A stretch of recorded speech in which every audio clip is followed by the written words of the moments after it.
Well, hello everyone, and frankly, to me, Deepak Jain is just we're just telling each other we're meeting here after many years. There's always this massive thing of the pre-COVID and the post-COVID time, but equally, it just looks as if we just taking off from where we left. Seems like just hours ago or days earlier. So, Deepak, welcome. Fabulous to have you on board. Your thoughts initially on the whole aspect of safety, for instance, the theme of this conference, safety and security. And what really other thoughts that come to your mind as the chairman and managing director of Lumax? So Murli, first and foremost, thank you. Thank you, Murli, for having me out here. We have two Murlis and a very dear friend. And I think when he invited, I couldn't say no. Obviously, a very pertinent subject, safety and security and mobility. Um, I think for me, it's very simple, right? And I don't know if I had one slide. I'll start off with that slide. If someone can bring that slide up. I think for me, it's a cultural issue. It's clearly a cultural issue. I mean, I'm sure since morning and I was reading the agenda, you have experts talking out here. I see a esteemed customer going next, and we'll be talking about how road safety is a. But I think it's about how we perceive safety, how it is a cultural issue. And I am going to get one slide up, which basically is showcasing how children in different regions will actually see safety as. Do we have that slide? I'll come to it. So I think for me, I think we can talk about it as much as we want. There is a whole ecosystem which drives it. This slide is just showing something which is a 5-year-old going to a school. And I don't think it's anything right or wrong because it's where and how societies are. But if you see, there is on one end children lined up, queued up, wearing helmets. There is nothing there. You go to a Toyota, there is nothing there you would say, go left, go right, go straight, and basically come in. It's just sometimes from Indian context, it's too much. Why are we doing all this? And on our left of the screen, it's probably just the way here it is. The children is actually in a three-wheeler going to school, and you see happy faces. There are no concerns about it.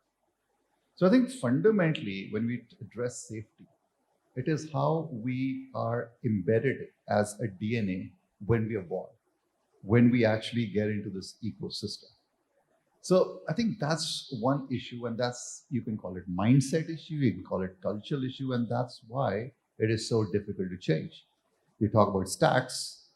India is talking about average 150,000 fatalities, road crashes. 11% of basically the global fatalities are coming from India, highest. But what no one talks about is where is the lowest? The lowest is in Norway, then it's in Japan. And if you actually see, there is correlation happening, not just because of the size of the population, but how you actually ingrain the safety while it's coming. Exactly the same happens in Norway. That's why you don't see the children waiting. It's not Japan, it's actually Norway, which is going through. So it's this exact culture issue which comes through and defines safety culture. And in our organizations also, especially automotive, right, we actually practice a lot on safety culture, right? And we can talk about more of that. We can talk about product safety. We talk about this. Last, I just want to open this point is when you look at mobility, because you talk about making mobility safe and secure, and I'm really glad, Reggie, that you're here. India moves on two-wheelers. The mobility in India is either pedestrian or it is two-wheelers. It is not that much on motorcycles, not that much on goods moves on trucks, but a population moves there. And there is again a direct correlation on safety behaviors because what I saw in the agenda, as soon as we talk about mobility, everyone talks about cars.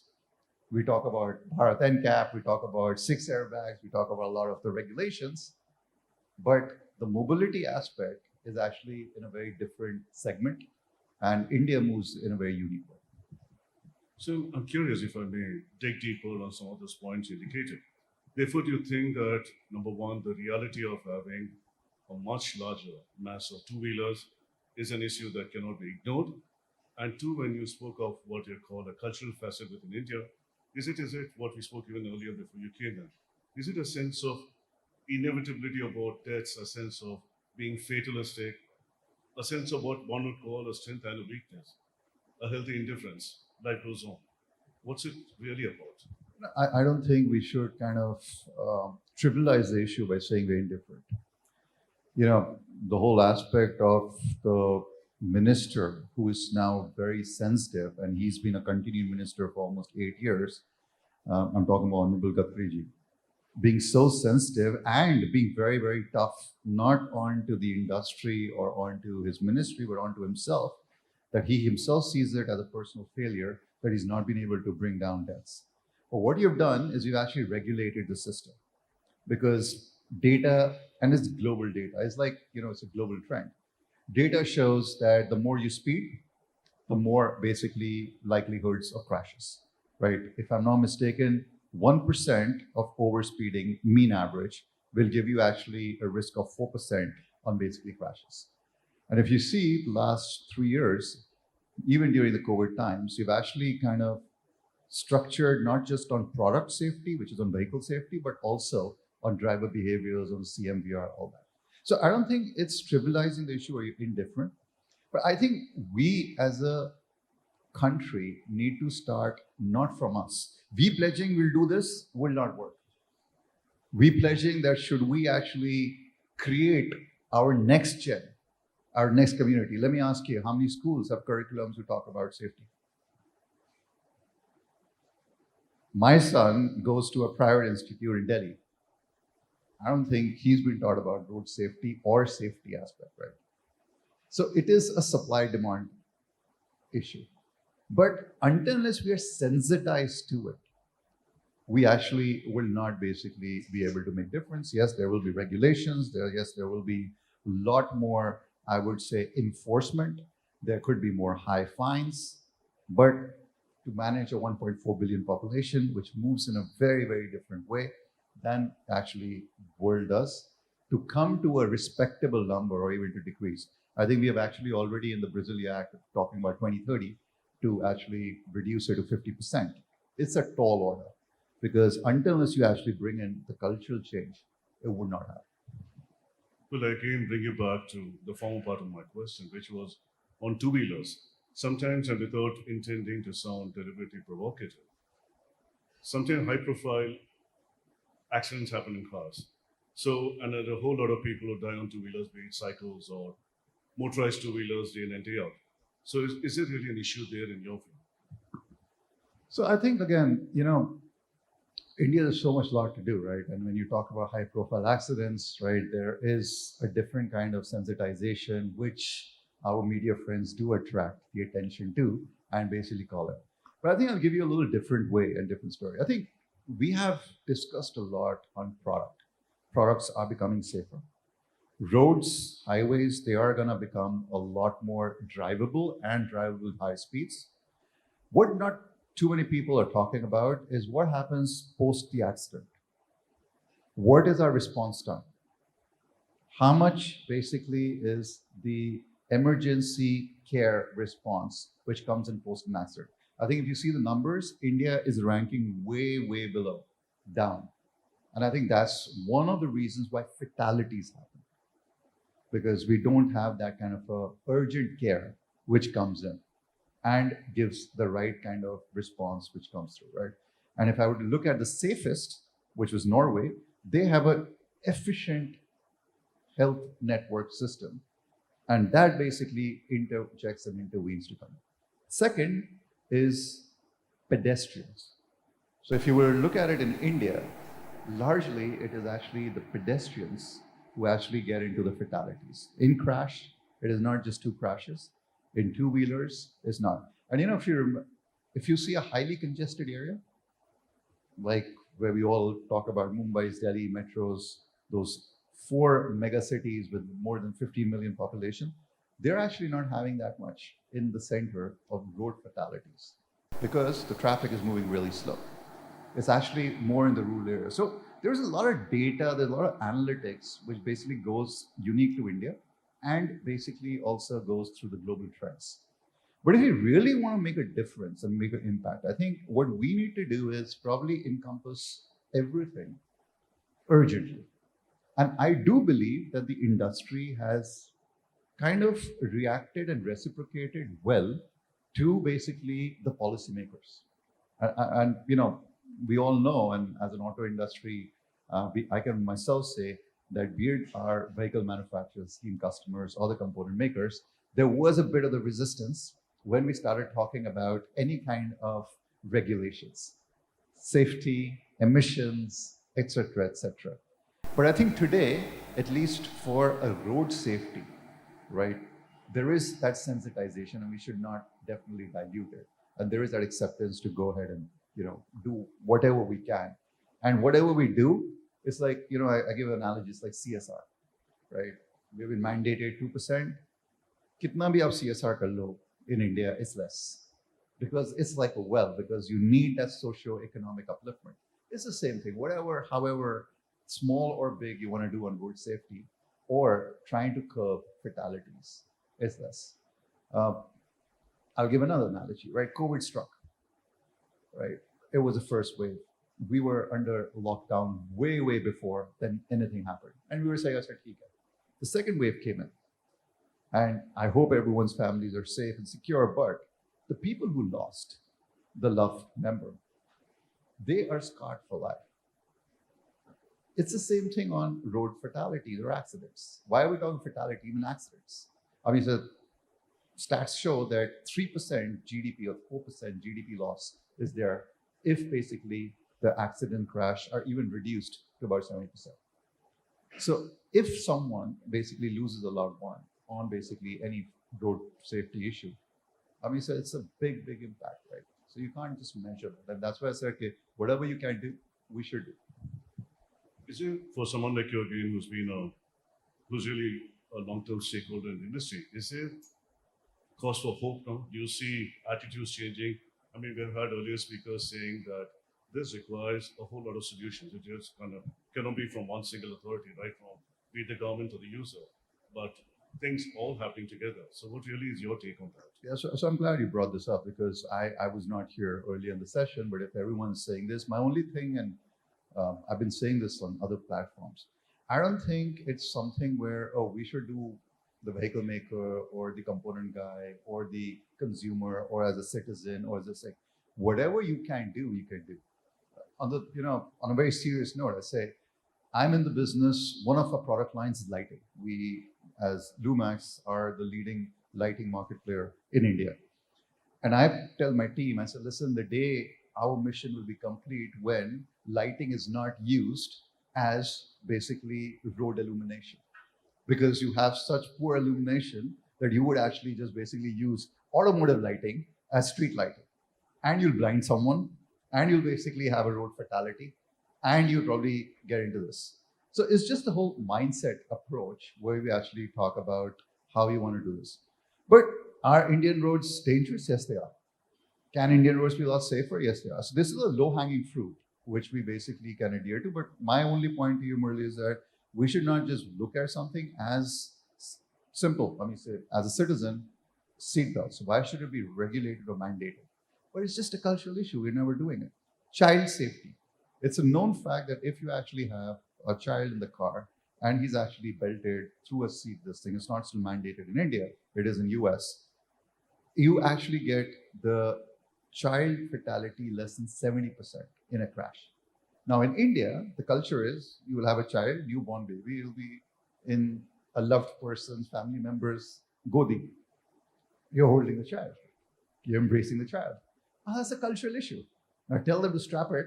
You don't want that guy to be strapped. So I think you have to just evolve, I would say, ideas what are more Indian-centric. And there is a culture, there's an ethos about India which you can't ignore. But as what we have done in many other industries, we need to basically also make certain, I would say, special interventions for the Indian society, which would be more acceptable and will help on basically reducing fatalities or crashes on the road. It's a good point. And again, you said, I mean, this whole aspect of the second theme, the second part of the theme, which is security. And that's something that you said you'd also like to, well, talk about when we had a chat. So I'd like to hear your points of view on that. So I think there is a safety. I think what I was looking at when I saw mobility as security. Um, I think there's a very different dimension which I just wanted to bring out, and I was wanted to bring is that vehicles would get more connected.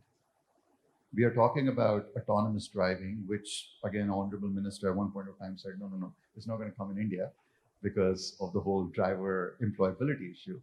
But there will be basically assisted drivings, right? ADAS. Now, all this is actually meaning that there is actually a whole digital thing which is coming in. And today, in a economy where already there is autonomous driving, ADAS, what you're seeing is a completely new dimension of safety and security, and that's cyber. You actually can kind of corrupt a vehicle in a cyber attack and can make a very safe vehicle unsafe. And that can actually be deployed to actually challenge road safety. So I was actually reading some stats, and in the Nordic, in the Scandinavian countries, where it is the safest, that's actually the biggest perceived threat right now. How do we actually kind of reduce cyber attacks? Now, for India, I don't think we're even seeing or thinking about that because we, anyways, have so many road fatalities in normal course. But going forward in the future, we're actually looking at is how do we actually reduce the safety architecture of the vehicle so it doesn't get compromised. I run a basically telematics company as well. And in that, I mean, so we're doing it for one of our customers, which is into the commercial vehicle space. And more than telematics, it's actually the cybersecurity, which is actually taking it. And the cybersecurity is fundamentally how are you making sure that the vehicle is not corrupted, the data is not corrupted to the extent that when you're moving goods, when you're moving people, it actually becomes from safe to unsafe very, very soon, right? So I think that's the future, which probably not today, but hopefully we will start to now discuss. And again, cybersecurity needs to be regulated all around. There are still laws which are going into the whole cybersecurity. Climate change, cybersecurity, all these are new trends, right? But when it comes to actually safety, I think that will have secured mobility will have the massive impact based on this whole digital play, which is coming in the whole field of mobility. And it's not, again, four-wheelers, two-wheelers as well. I mean, so we know there's so much of two-wheeler, you're talking about keyless entry, you're talking about connected with basically your mobile devices, you're talking about getting whole digital footprint of the two-wheeler. There is a lot of data. You can actually make a vehicle unsafe if you're not basically cyber protected. Food for thought. And again, if I were to extend the safety paradigm internally, from your point of view, companies like yours and the automotive industry, do you think there's a greater sense of, and I think it's important to discuss that in the realm of safety within the internal ecosystem, going the extra mile in extending safety? So I think kudos to the automotive industry, and I do understand the policyholders also, they actually policymakers, they do understand that the auto industry right now, which do contribute to 50% of the manufacturing GDP, is probably one of the leading industries, not on just engineering products, but also on benchmark global practices. And safety is one of them. I say our esteemed customers have handled the supply chain, talking about safety, not just fire safety, but water safety, human safety, all encompassing safety. And I think it's a very important tool because unless you actually lead by example, to talk about, hey, what's you're doing in your work environment to make your basically environment safe and secure to all the associates, right? You can then say, hey, listen, try and modify your behavior when you go out. I'll give an analogy, right? I'm talking about almost a decade ago, I myself was actually giving a safety kind of a kickoff, what we call it, means just to start in one of our plants. And we said, do this. And I said, in a safety thing, you even report some misaccidents. If you have a bandage, please report it or not. And this guy, he was at the shop floor, young fellow, kind of raised his hand. He said, so why are you saying all this stuff? Why are you doing all this? I said, why? Well, you don't want to be safe? He said, yeah, we want to be safe. But the moment I step out of the company, I'm actually taking a bus to ride back to my apartment. I'm basically not getting, I'm hanging over the bus. And you're telling me that at your basically plant, even if you're a near miss, you please report it. So the only thing which I could actually give it, I said, listen, I'm sorry, but I can't control outside the factory. What I can control is inside the factory. But I should not also say if outside the factory is not like this, let everything help go fire and go inside the factory.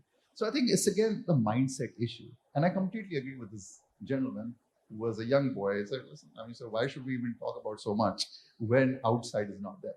So it's India is a land of dichotomy. India is a land of, I would say, extremes. But I think it should not be ignored that a human life is a human life, irrespective of gender, nationality, or geography.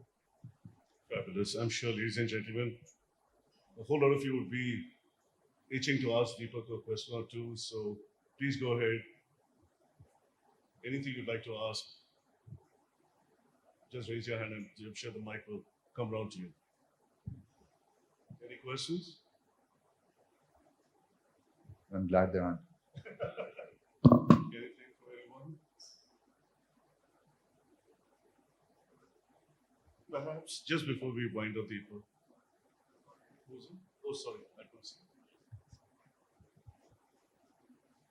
Can somebody offer the gentleman a mic?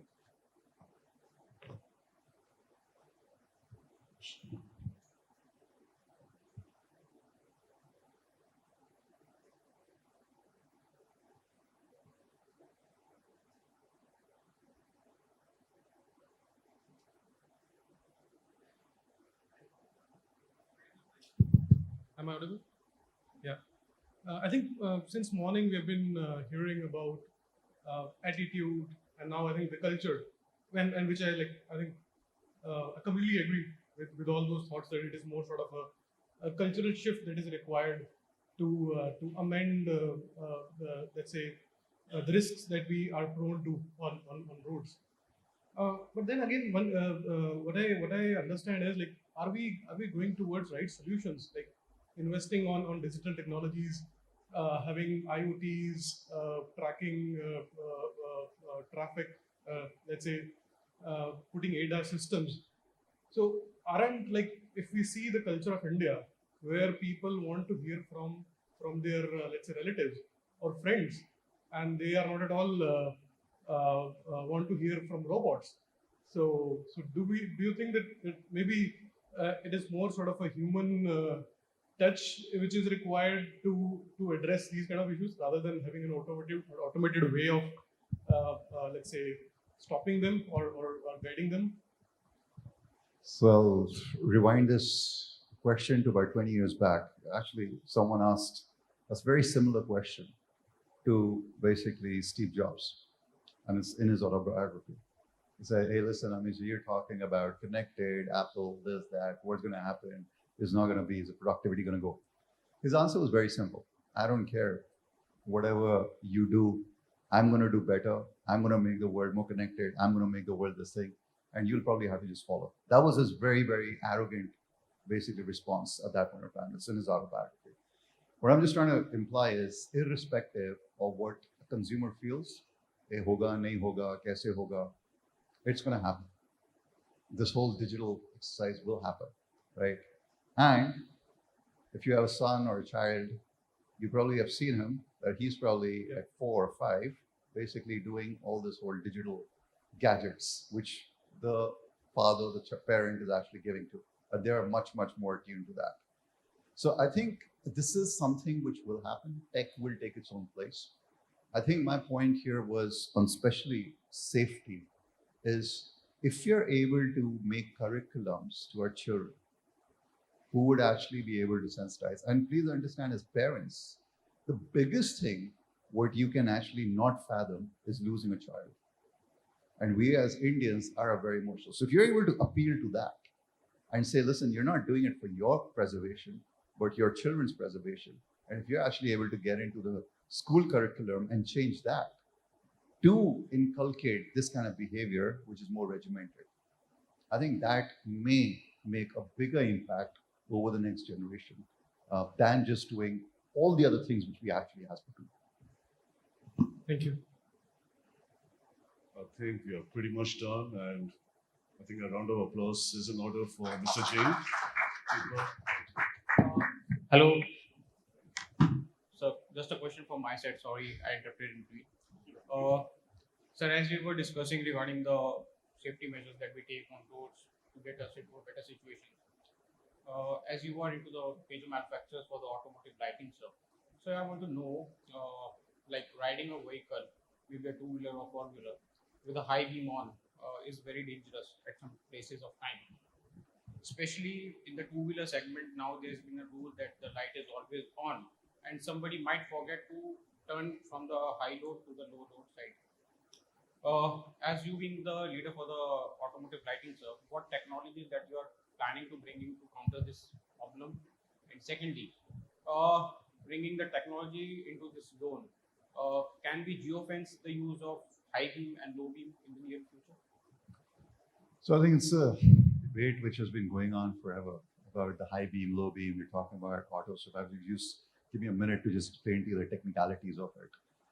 I think clearly it is something where we had one point said it's driver behavior, but there are technologies available right now, and especially not on halogen, but on LEDs, where you actually can do whole smart lighting. So I'll give an example. If it actually goes, the sensors can actually see if it is becoming a little bit darker, it can actually modulate the intensity of the light. If it's daytime, and you're right, the regulation just talks about is actually a daytime running lamp, which is just to talk about, say, ongoing traffic to recognize it, it can actually modulate that.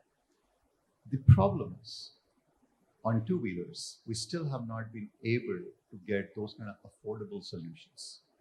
And it's not regulated still. So this is all innovation, right? So you have one type is innovation, one type is regulation. And there are discussions which are happening with OEMs, but how do we basically make it out here? I think clearly in India, for lighting particularly, you talked about geofencing. You're not geofencing, you're actually weather fencing. You're actually climate fencing. That's what you basically are doing. And there are solutions which are available, more so now when it's or LEDs which are basically adopted. I remember HMSI was the first company to actually adopt on a scooter 100% LEDs on the front light, not rear lighting. And they basically made a massive impact on it. But I think going forward, I think the affordability aspect and the cost consciousness aspect, because the regulations have such a hard hit on the increase or the enhancement or the price elasticity of the two-wheelers, that you've actually had to make a complete relook on the architecture. So I think that's where it starts from. Thanks for your input, sir. Another part of my question was regarding this. We have adaptive lighting systems in many of the four-wheelers that are present at this point of time. But as we have heard from other speakers today, that first I think we should start offering to the customers, and then it would be later become a part of their habits or an adaptual purpose that it can be used across the platforms that we are having. Do we in a Lumax can able to provide this compatible solutions to all the two-wheelers and four-wheelers down the line, having this adaptive lighting? So so adaptive lighting is already passé. So we're already doing a lot more beyond adaptive lighting.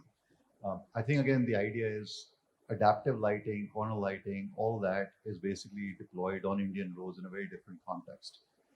And I think the OEMs are really appreciating particularly lighting is becoming more energy efficient, because as it becomes electric, as it becomes more connected, all these systems, you'll actually want to reduce the efficiencies.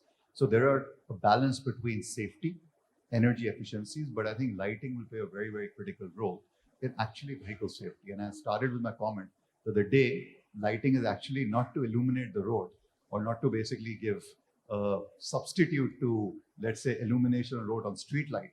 I think we would be able to at least give a holistic. Thank you for your. Thank you.